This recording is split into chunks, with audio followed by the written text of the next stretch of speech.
모든 연세 드신 부모님들을 축복합니다.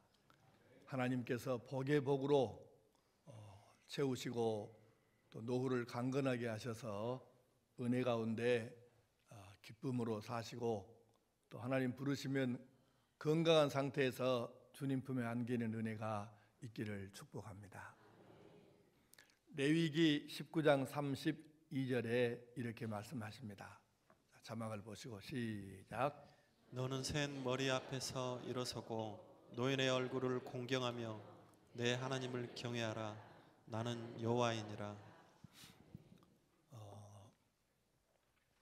사실 성경 창세기부터 요한계시록까지 66권에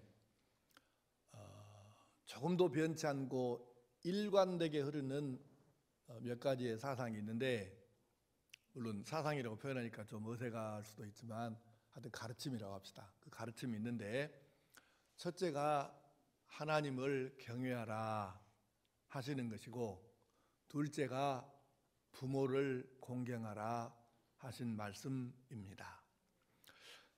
그래서 레위기 19장 32절 방금 읽은 말씀대로 조금만 이 말씀을 풀어서 보면, 센 머리라는 것은 하얀 머리를 말하는 거니까 요즘에야 이제 아닌 것처럼 물을 드립니다만은 예전에야 그럴 수가 없었으니까, 그래서 이제 그 백발이라는 얘기는 노인이라는 얘기죠. 그래서 노인 앞에서 일어서라는 것입니다. 버리장머리 없이 어른들 보고도 가만히 앉아 있으면 그는 아주 못된 사람입니다. 그러니까 이거는 내 아버지 내 어머니가 아니라 전혀 처음 본 분이라도 어른이 나타났으면 일어서서 경의를 표하라는 것입니다. 그것이 지금 하나님의 말씀이에요. 네. 그 다음에 노인의 얼굴을 공경하라 하십니다. 나이 드신 어른들이 누구든지 간에 처음 보든 어쩌든 상관없이 누구든지 이 어른을 공경하라 하십니다. 그리고는 바로 이어서 내 하나님 여호와를 경외하라 하셨어요. 그러니까 이 말씀은 바로 어른을 공경하는 것하고 하나님을 경외하는 것이 일직선상에 있다는 것을 의미하는 것입니다. 구분하지 말라는 얘기예요. 그러면 조금 더 이제 나가봅시다. 모세가 40일을 금식하고 시내산에서 십계명을 받습니다. 그런데 하나님께서 직접 쓰신 십계명, 십계명이 뭐냐면 이 성경을 이렇게 줄이고 또 줄이고 더 줄일 수 없을 만큼 줄여서 요약을 해봤더니 10가지로 압축이 되더라는 거예요. 그게 십계명입니다. 이 십계명을 주실 때에 하나님께서 돌에다가 직접 글씨를 쓰셔가지고 주셨어요. 근데 그 십계명 돌판이, 하나님이 쓰신 십계명 돌판이 한 개라 같던가요? 두 개라 같던가요? 예? 봤어요? 안 봤어요? 두 개라고요. 그런데 두 개로 나눠 갖고 써져 있는데 첫 번째 것이 있고 두 번째 것이 있겠죠, 돌판이. 그러면 첫 번째 건 당연히 1계명부터 써져 있지 않았겠어요? 그러면 첫 번째 돌판에가 1계명부터 몇 번째 계명까지, 몇 계명까지 써져 있었겠어요?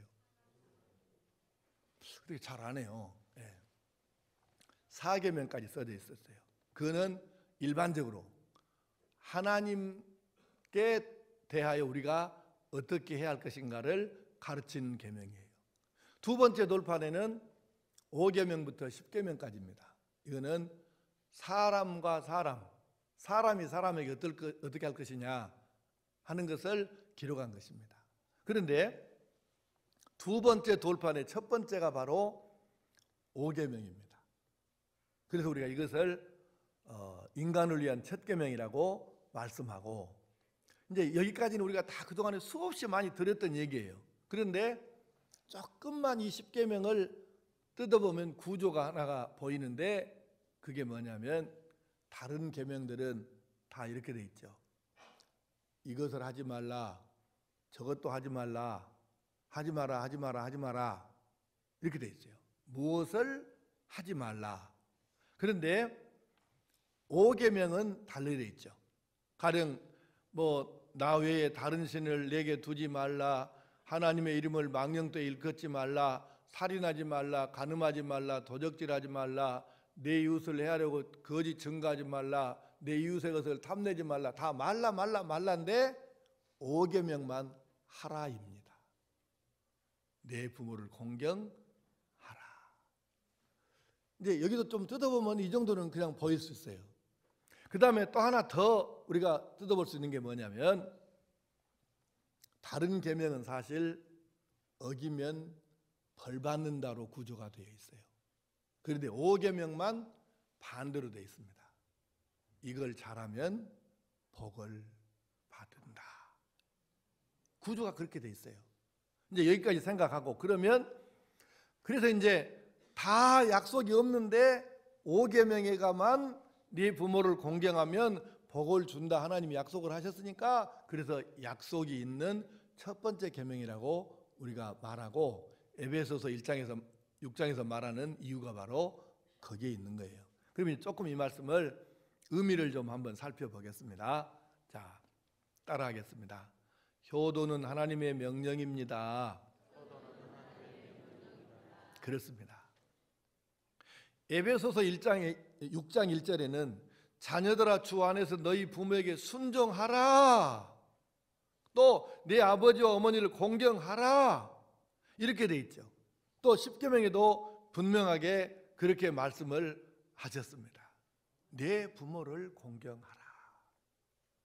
이 말씀은 설명이나 주석이 필요 없는 무조건적 명령입니다. 이거는 해석이 필요가 없는 말씀이에요. 그런데 성경을 우리가 공부하면서 놀라운 걸 하나 발견하는데, 하나님 여호와를 경외하라 할 때 경외라는 말하고, 네 부모를 공경하라 할 때 쓰는 이 공경이라는 단어가 사실 히브리어에서는 같은 말이에요. 근데 성경은 언제나 보면 하나님께 쓰는 말하고 사람에게 쓰는 말이 다르거든요. 근데 경외하라, 공경하라 이 말은 같은 단어를 가지고 쓰는 거예요. 그러니까는 하나님께서 부모를 공경하라고 명령하셨을 때 그 의미가 얼마나 중한지를 지금 우리에게 단어를 통해서도 보여주시는 것이죠. 그래서 이 말씀은, 부모를 공경하라는 말은 뭐냐면, 이 세상에 사람이 사는 가장 그 기본적인 도리이고 인간관계의 원리이고 이 삶의 기본이 되고 윤리의 기초가 되는 것인데, 이 도리고 원리이고 기본이고 기초가 안 되면 어떻게 되겠어요? 세상이 바로 설 수가 없죠. 그래서 오늘날 이 세상이 너무 지금 잘못 돌아가고 있어요. 사실 제가 설교 준비하면서 얼마나 세상이 못됐는가 이걸 조금 여러분에게 소개하기, 그러면 안 된다는 뜻으로 소개하려고 이렇게 자료 수집을 해서 몇 가지를 뽑았어요. 그런데 설교 준비하면서 느낀 게 굉장히 안 좋은 얘기거든요. 세상이 막된 이야기니까. 근데 이 이야기를 해가지고 성도들에게 도움이 될까 해가 될까 많이 고민을 하다가 차라리 안 하는 것이 낫겠어요. 그래서 그 얘기는 내가 준비는 했는데 그냥 안 하기로 했습니다. 그래서 1부도 안 하고 2부도 안 했습니다. 3부도 안 하려고 그래요. 결론만 맺겠습니다. 오늘날 세상이 이렇게 험악하게 되어가는 이유가 뭐라고 생각하세요? 이걸 캐고 또 캐고 계속해서 이 근원까지 들어가 보면 결국 뭐가 나오냐면 가정에 문제가 있다는 거예요. 여러분, 예전에는 그랬잖아요. 요즘은 세상이 틀려서 아주 못된 놈이 있어요. 그러면 동네에서 어른들이 그럼 그 멍석머리 한번 해라. 우리 시골에서는 멍석이라 안 하고 덕석이라고 했어. 그놈 그 덕석머리 한번 해보라. 이라고 동네 그 어른이 이렇게 말씀하시면 젊은이들이 달려들어갖고 그놈을 지 부모한테 아주 못되게 한마디로 말하면 싸가지 없는 놈입니다. 그래서 그거 잡아다가 이게 덕석으로 몰아갖고 그리고 이제 누가 팬지 모르게 몰아놓고 그것을 지근지근 밟아불고 몽둥이로 패불고 뒤지게 패불어. 들어는 봤죠? 그것이 있어야 돼요, 지금도. 예. 근데 그것이 없어서 지금 문제입니다. 세상에 선생님이 매 때렸다고 고발해 불고, 물론 선생님이 성질나 갖고 화나서 홧김에 패버렸으면 그거는 선생님도 그건 선생님 자격이 없은 게 그건 혼나야 되겠지만, 교육적으로 매를 때렸는데 그것을 갖고 경찰서에다 신고해 갖고 선생님이 재패가고 이러면 그건 안 되죠. 그러니까 세상이 이렇게 지금 잘못 돌아가고 있잖아요. 그런데 이렇게 멍석몰이라도 하던 시절에는 억지로라도 부모에게 했어. 마음은 안 그래도 껍데기로라도 부모에게 잘한 척이라도 해봤어요. 근데 요새는 그것도 안 돼요. 예전에 우리 어르신들이 그랬잖아요. 한 번 결혼하면 그냥 끝까지 그렇게 살아야 된 줄 알았습니다. 물론 나는 옛날 가족 제도가 다 옳다, 그렇게 하는 것이 맞다, 그렇게 지금 하고 하는 것은 아니고, 특히 여성들의 어떤 그 부분에 대해서는 너무 문제가 많았다는 것은 저도 인정을 하니까 엉뚱한 오해는 하지 말기 바라고요. 그래도 한 번 결혼하면 어쨌든 그냥 끝까지 살아야 된 줄로 알았다니까. 그러고 살았어요. 그런데 물론 그래서 여성들이 아픔도 많이 겪었지만, 그렇게 해서 안 갈라서고 애기들 다 길러내고 그렇게 살았는데, 그래서 그때 시절하고 지금 이 시대, 신혼여행 갔다가 돌아올 때 비행기 따로 타고 오고 이렇게 된 이 시대하고 100여 년 전 시대하고 비교해 보면 어느 때가 부모나 자식이 더 행복하고 세상이 그래도 최소한의 기본적인 윤리는 지켜지면서 그렇게 돌아갔냐고. 세상이 한번 생각해 보세요. 결국은 세상의 가장 기본이 되는 가정에서의 문제가, 이게 가정이 깨지고 부부간에 문제가 생기고 부모와 자녀가 불효가 생기고 이런 상태에서는 가장 기본적인 단위가 안 되면 세상이 어떻게 되겠어요? 하나님께서 사람을, 온 천지만물 만드시고 그 다음에 사람을 만드신 다음에 교회를 세우시거나 국가를 세우신 것이 아니었습니다. 가정을 먼저 세우셨잖아요. 가정이 기본이에요. 이게 우리 몸뚱아리로 말하면 세포다 그 말입니다. 그런데 사람이 세포가 건강하지 않고 병들어 있으면 그 사람은 얼마 안 가면 바로 전체가 뭔가 몸에 문제가 생기잖아요. 이 세상의 세포가 뭐냐면 가정인데, 가정이 이렇게 모든 세상에서 일반적으로 병 들어가기 시작하면 어떻게 세상이 건강한 세상이 되겠습니까? 세포가 병들어 있는데. 그래서 안 되는 거예요. 이 세상이 오늘 이렇게 지금 말도 안 되는 일들이 벌어지는 이 현상이 왜 오는가? 가정의 문제예요, 결국은. 그러면 우리가 늦었다고 생각한 때가 빠르다고 하지 않아요? 지금이라도 가정에서 부모와 자녀의 이 관계를 기본을 바로 세워서 세상이 하나님 의도하신 대로 제대로 돌아가게 만드는 그런 성도들 될 수 있었으면 좋겠어요. 명령입니다. 부탁도 아니고 설명도 아니고 권고도 아니에요. 이건 하나님의 명령입니다. 내 부모를 공경하라. 아멘. 집에 가서 아멘 하지 말고. 두 번째, 따라하겠습니다. 효도는 흉이라도 내어야 합니다. 서두에 말씀한 대로 창세기부터 계시록까지 성경 전체에 일관되게 흐르는 가르침이에요. 내 부모를 공경하라. 하나님께서 아니 이것이 별것이 아니었으면 그렇게 강조하시고 명령이다 이렇게 하셨겠어요? 반드시 해야 될 좋은 거니까 우리에게 하라고 하신 것이죠. 그러면 이 좋은 것이 마음으로부터 진심으로 돼야 되는데, 혹시 진심으로 안 되면 가식으로라도 오고 억지로라도 오고 흉이라도 내보고 연습이라도 해보면서 그렇게라도 효도는 해야 되는 것입니다.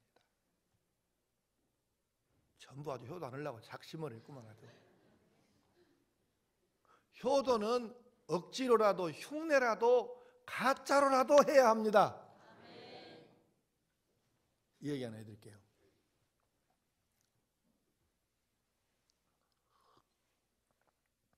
옛날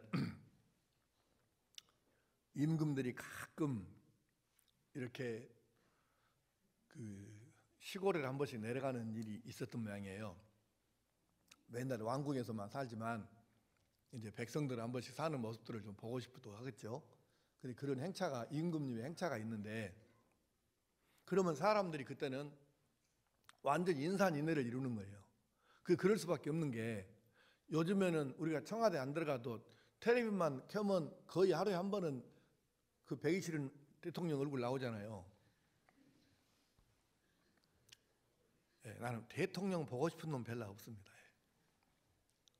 국민들 피 빨아먹고 사는 놈들이라고 생각되기 때문에 나는 별로 박근혜만 안 보고 싶은 것이 아니라 그 앞에도 그렇고 그 앞에도 그렇고 다 보고 싶은 놈이 별로 없어.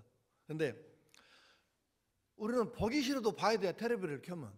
근데 옛날에야 여러분 어떻게 왕의 얼굴을 보겠어요, 임금님의 얼굴을.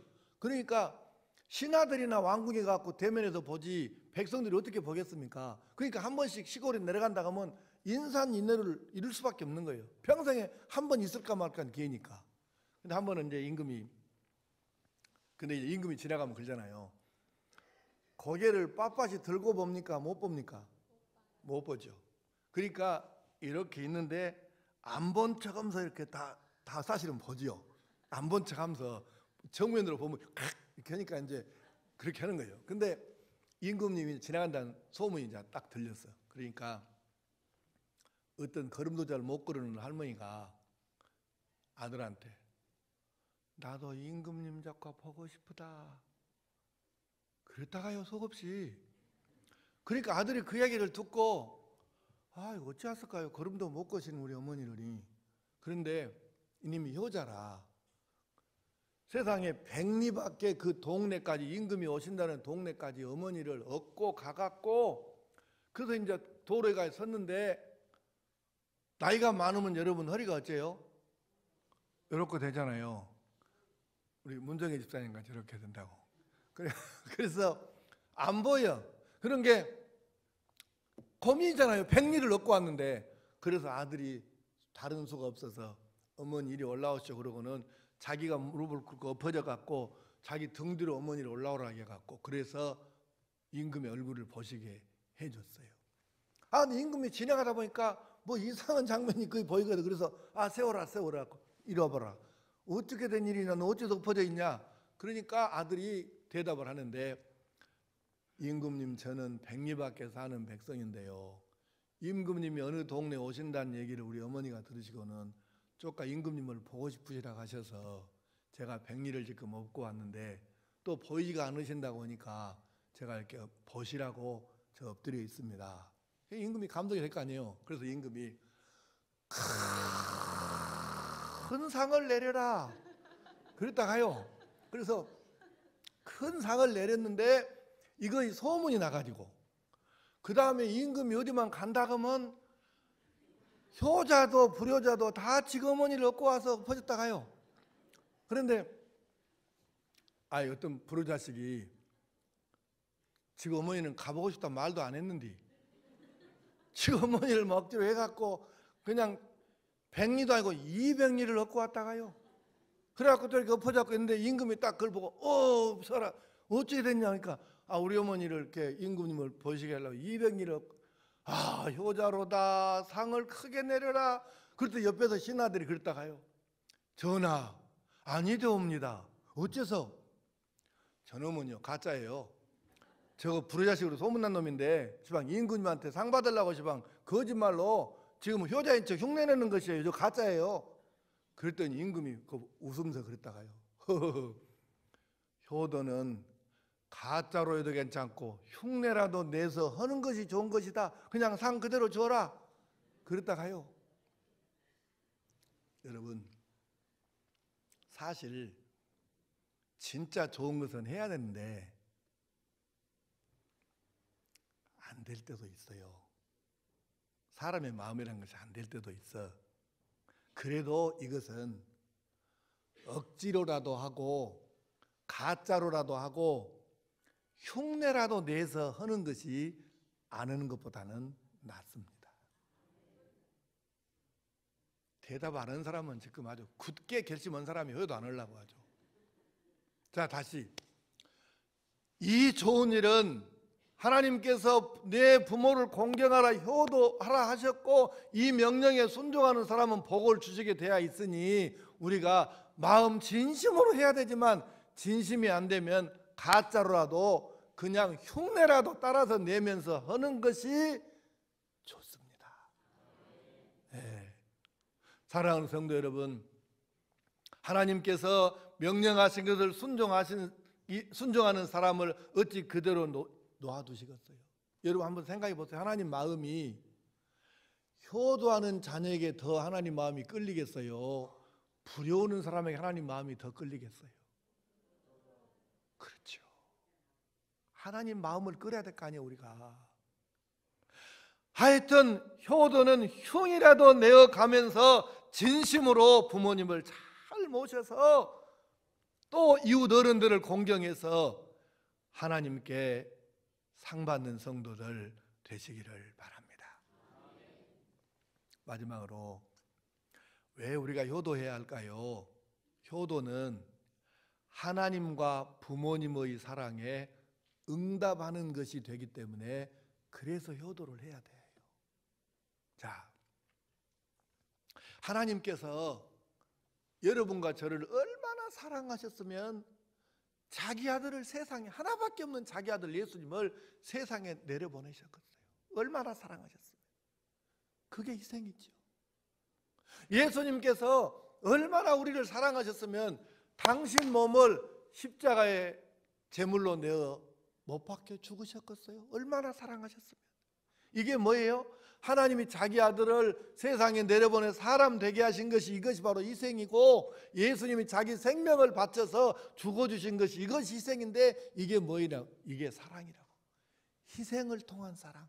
나를 죽여서 너를 살리는 희생의 사랑. 이 사랑이죠. 그런데 조금만 더 생각해 보면 우리 아버지 어머니가 우리를 사랑하신 것이 하나님이 우리를 사랑하신 것하고 닮아있지 않던가요? 우리 부모님이 우리를 위해서 얼마나 희생했었는가를 생각하면 하나님의 희생과 부모님의 희생, 이 사랑이 희생을 통한 사랑이 같다는 것을 깨닫게 됩니다. 이야기 하나 해드릴게요. 우리 학교 다닐 때 교과서에 나온 그 이야기이기도 하고 그 사건인데 유럽에 대지진이 한번 일어났어요. 큰 지진, 대개 지진이 한 지역에서 일어나는데 이 유럽의 대지진은 유럽 거의 전역에 이렇게 지진이 일어나가지고 아주 유명한 그 사건입니다. 근데 한 도시에서 이제 이 지진 때문에 아주 폐허가 됐는데 건물이 무너졌어요. 근데 이 건물 그 밑에 그 잔해더미가 26살 된 수잔나 페트로시안이라고 하는 이 젊은 엄마하고 그 다음에 그의 딸 4살짜리 가얀이라고 하는 이 그 딸하고 모녀가 지진으로 무너진 건물 밑에 이제 깔려서 이제 그 잔해더미가 밑에가 이제 갇혀 있게 됐어요. 공간이 이제 있어서 갇혀 있게 됐는데 이 캄캄한 어두움 속에서 갈증과 굶주림과 이 공포 이거 말로 표현할 수 없지 않겠어요? 이런 기가 막힌 상황에 있는데 4살짜리 딸내미가 막 웁니다. 그게 달래죠, 엄마가. 그래도 다행한 것은 이 모녀가 함께 있었다는 거잖아요. 그런데 이 4살짜리 딸이 계속해서 배고파 하니까 근데 어떻게 할 수가 있나요? 그래서 나중에 건물이 무너진 다음에 나흘이 지나고 나서서 다행히 구조가 됐어요. 그런데 구조하면서 보니까 4살짜리 딸은 살아있고 26살짜리 엄마는 이미 숨이 진 후였습니다. 그런데 놀라운 것은 이 26살짜리 엄마의 몸이 피투성이고 손가락 10손가락이 끝머리가 전부가 하나도 성한 데가 없이 다 잘려 있었어요. 이제 그렇게 이제 있었어요. 그러고는 이제 그 다음에 이야기는 추측입니다. 이 아이가 배고프다고 울었을 것이고 먹을 것 줄 것은 없는 상황이고, 그래서 엄마가 이 더듬더듬해서 아무것도 안 보이니까 날카로운 거를 하나를 주워가지고 자기 손을 잘라서 여기를 잘라서 아이 입에다 넣어갖고 그렇게 해서 갈증을 해결하고 그렇게 해서 열 나흘을 버틴 거죠. 그래서 아이가 울 때마다 하나씩 잘라서 먹여줬으니까 10손가락이 하나도 성한 손가락이 없었다는 거예요. 그래서 이 아이는 살았어요. 그리고 엄마는 죽은 뒤였고. 사랑하는 성도 여러분, 사실 우리가 우리 어머니하고 우리 아버지하고 같이 지진 나갔고 무너진 건물 밑에 있은 적이 없어서 그렇지, 조금만 한번 생각해 보십시오. 만약에 우리에게도, 우리가 여러분과 내가 아기 때에 지진이 나갔고 건물이 무너졌는데 그 지하에가 딱 둘이, 아버지하고 나하고 아니면 엄마하고 나하고 둘이 이렇게 딱 갇혀 있다고 합시다. 열 날 동안 있는데 나는 배고프다고 울었었는데, 여러분이나 내 어머니 아버지 같으면 방금 말한 이 26살짜리 애기 엄마 같이 그렇게 안 할 엄마가, 그렇게 안 할 아빠가 어디가 있겠냐고요.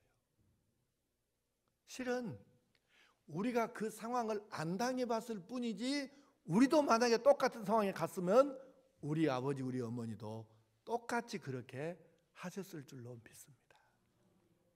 그게 부모라고요.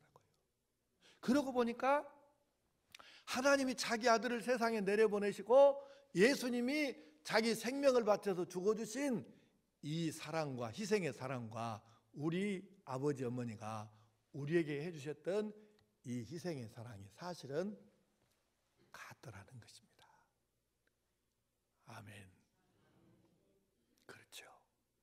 그래서 하나님께서 부모님의 사랑과 하나님의 사랑이 연장선상에 있다는 것을 우리에게 알려주시면서 엄하게 명령하신 것입니다. 엄하게 명령하셨습니다. 뭐라고 하셨을까요? 자, 신명기 27장 16절 자막을 보시고 시작.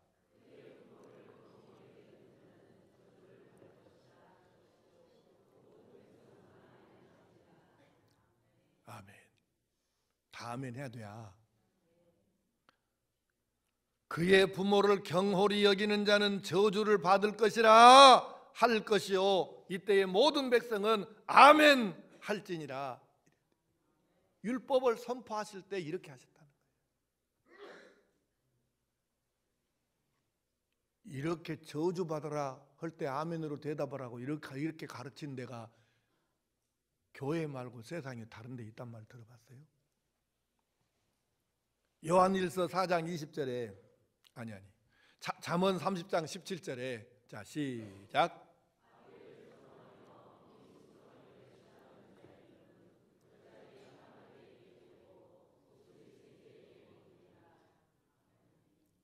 아멘. 아멘 하면 그렇게 되게 주실 줄로 믿습니다. 그 말이요. 아멘 했어요. 눈구녕 빠진다고. 자, 아니, 잘 생각해야 돼. 하나님 말씀은 성경에 할 말이 없어갖고 이렇게 무서운 얘기를 멜없이 쓸데없이 여기다가 써놨겠어. 하나님께서 여기다 써라 하고 기록하셨겠냐고. 아비를 조롱하며 음이 순종하기를 싫어하는 자의 눈은 골짜기의 까마귀에게 쪼이고 독수리 새끼에게 먹히리라. 아멘. 다 아멘 했어요. 아는 사람 둘이 있긴 있지만 잘 생각하십시오. 이렇게 하나님께서 엄하게 명령하시는 거예요. 이건 명령입니다. 또 레위기 19장 32절에 자 시작.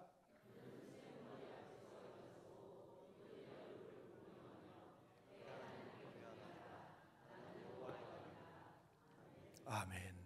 그렇습니다. 이제 결론을 맺겠습니다. 사랑하는 성도 여러분, 하나님께서 하나님을 경외하는 것하고 부모를 공경하는 것을 연장선상, 일직선상에 놓고 얘기를 하시는 거예요. 이게 결국은 부모를 사랑하는 사람이 하나님을 사랑할 수 있는 사람이란 얘기죠. 네. 그래서 우리에게 이런 여러 가지 계명을 주셨는데, 이 말씀은, 내 부모를 공경을 하신 말씀은 약속이 있는 처음이자 마지막 계명이에요. 예수님께서 얼마나 효성이 있으셨는지는 우리가 잘 알죠. 하나님께서 너 세상에 내려가거라. 어떻게 세상에 내려와 사람 되겠어, 하나님이. 근데 이 말씀에 순종하셔서 사람의 몸을 입으시고 이 땅에 오신 거예요, 예수님이. 그러니까 하나님 아버지 앞에 얼마나 순종하셨냐 그 말이에요. 그리고 또 이 땅에 오셔갖고도 10달 동안 자기를 잉태했던 마리아에게 얼마나 효성을 다했는가는 우리가 알잖아요.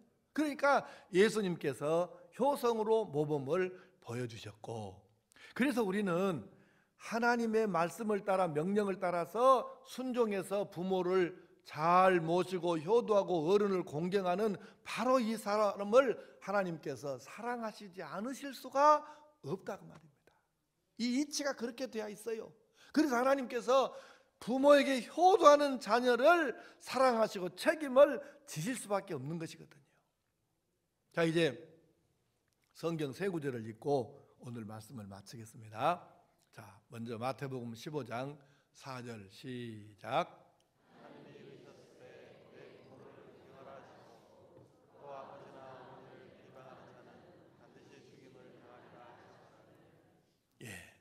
요한일서 4장 20절 시작.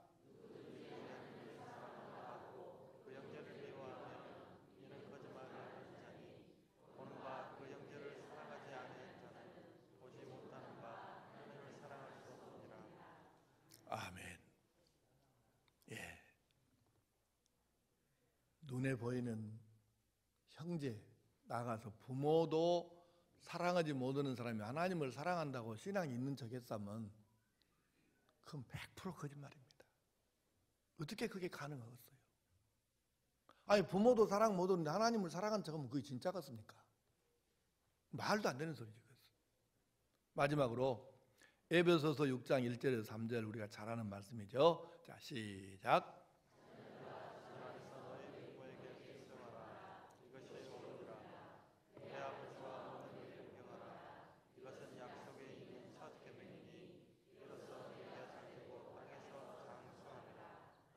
아멘. 사랑하는 성도 여러분,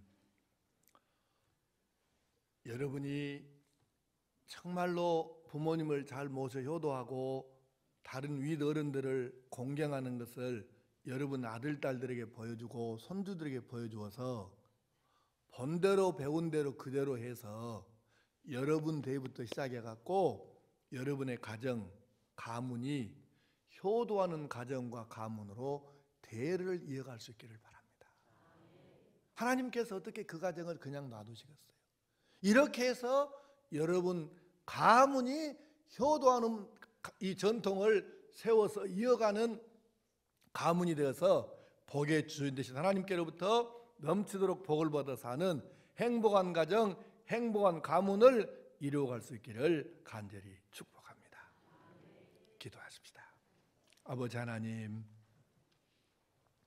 내 부모를 공경하라 하셨고 어른을 보면 일어서라 하셨고 어른의 얼굴을 공경하라 하셨으니 이 명령을 최선을 다해서 잘 순종하게 하시고 이 효성이 우리 아들, 딸에게, 손주들에게 보여서 그대로 따라서 함으로 해서 효도하는 가정, 효도하는 가문이 되게 하여 주시옵소서.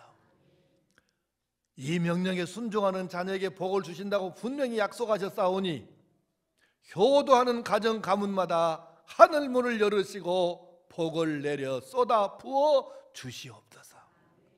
예수님의 이름으로 기도하옵나이다.